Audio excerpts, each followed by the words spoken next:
Hey there, welcome back to Awake Narcissist, where we're spreading the news that narcissists are people too.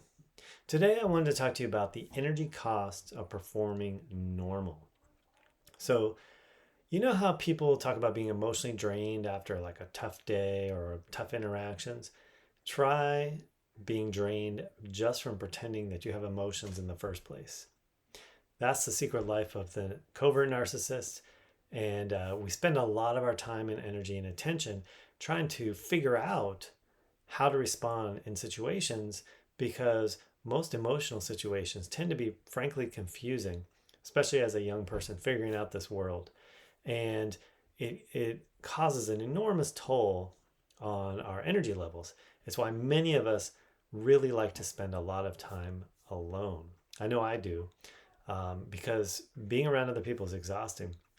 But it's not the greatest way to create a life that you love when you feel like you have to disconnect from it all the time just to feel normal or just to feel like you can finally, relax, take a breath, let your shoulders relax.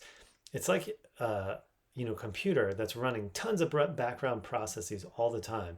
In my case, facial expression management system, version 1.1, appropriate response generator 3.0, enthusiasm simulation software. It's I mean those are kind of goofy, but that's really how it feels because we're constantly trying to observe our environment to stay safe essentially because we know we've learned from round after round in our lives that people don't take kindly often to our confusing emotional responses or lack of emotional responses. There's expectations that come in sort of normal interactions in society that just don't come naturally to the narcissist. We don't have the same empathy, we don't have the same emotional scale, and so often our responses or our interactions are difficult and they're draining, even if we're really good at faking it. In fact, probably the better we are at faking it, the more draining it is because that's what we're spending all of our time, energy, and attention on.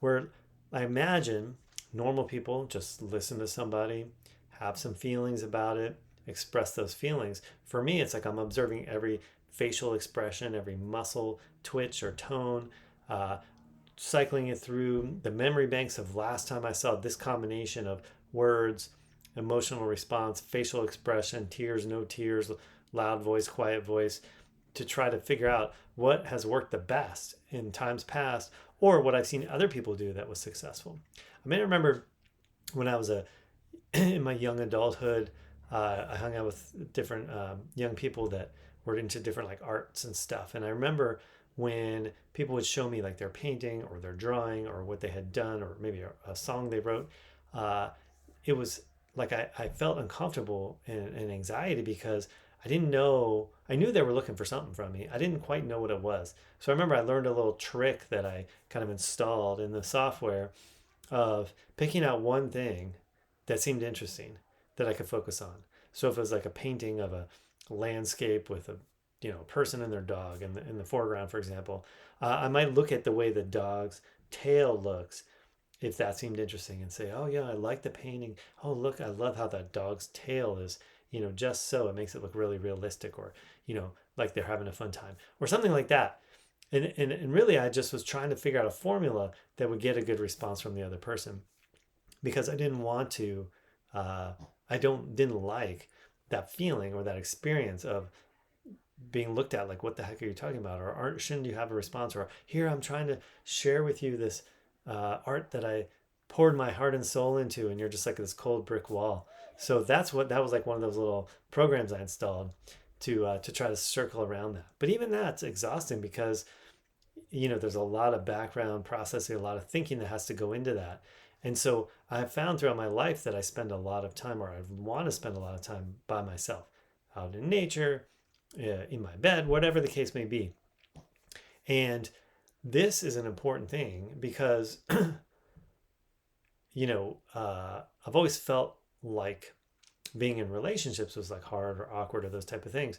And so wanting to spend time alone always seemed like a need, though at the same time, I would get feedback from my world that like, why are you always being alone, why don't you ever go and do things? And so I always felt like, oh, what's wrong with me that I always want to be alone, or, you know, want to be able to take my mask off by myself. So it's very draining, and there's a balance that needs to be struck as you're on this process of waking up to the narcissism, or what I found, because that's still going to be important. And I don't think I'll ever come to a time where I don't ever want to be alone. I think that's just a need of the narcissist brain. But the more authentic I am with people and just express my weirdness, that's how I look at it now, or my difference, the less exhausting it is. It's just like this funny uh, thing that being, being authentic and getting the actual response from people that is different than the whole dynamic that I've worked out in those strategy sessions in my brain. Even though it's like then you got to deal with like the new situation and the unknown, it ends up being less exhausting and less draining, because at least you're being authentic. I know when I started this process and just started coming out with whatever was so, like, I guess I haven't really had anybody show me their artwork, but something like that were to occur, it'd be like, wow, I can tell you really worked hard on this, and poured yourself into that, and I can totally appreciate that. And I love the nature in this scene, back to the painting of the nature scene, and just tell them whatever is really real, rather than trying to give them what I think they're looking for from me, because that is where the drain comes. Searching for what I think they're trying to get out of me. I just try to give them what's really there. So it's really a balancing act as you go through. But what I was going to say, or what I mean by that, is that what I found is that as I do that more, it's like there's this weight off my shoulders that I didn't even realize was there in the first place, from being a narcissist and having that narcissistic wiring in my brain. And it's wonderful, let me tell you, to start to lift that weight off your shoulders and really start to find that balance.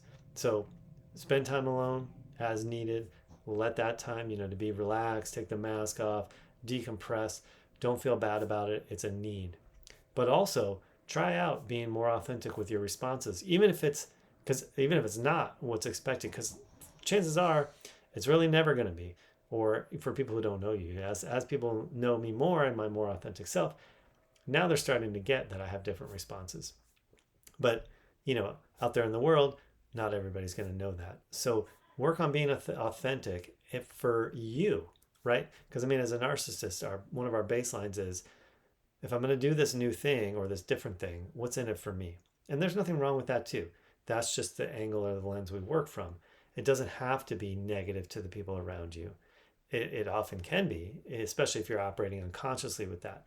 But as you bring your own conscious awareness to it, of, hey, this is just me. I just work better if I understand what's in it for me.